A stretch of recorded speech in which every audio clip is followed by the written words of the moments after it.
also writing observations in their in the children's home language, Spanish, to share with the families.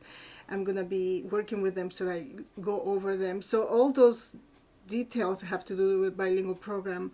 I'm hoping to be a resource for.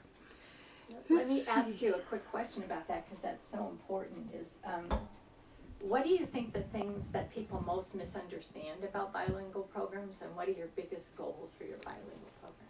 Well, such a big question. Mostly people think that bilingual programs are for teachers to learn English. And so, what I try to tell people is yes, the children are going to learn English, but my goal really is for children to retain their language and develop their home language.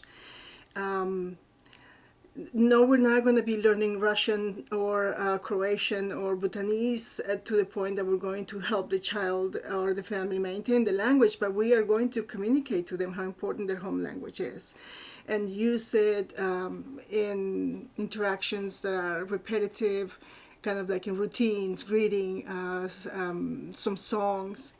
But in Spanish, we do have a wonderful resource. Many of our student teachers are Spanish speaking, and many of our interns are Spanish speaking. So that's why our bilingual program is English Spanish, or the other way around. So, coming from the anti-bias perspective, I try to address that an equal status that is often attributed to the Spanish language. And so I have the students think about what that means for families and children. Yes, often families say, no, I want my child to learn English right away. That's what's important. And so how do we work with families so they see what a treasure their home language is, and how when English dominates in such a way, what the loss is for the family and for the child and the community.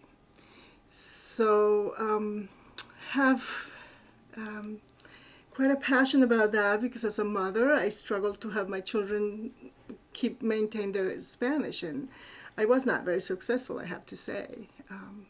And I think it has to do a lot with developing the language, their home language, when they're young. I'm so glad you got to that point. That's so fabulous.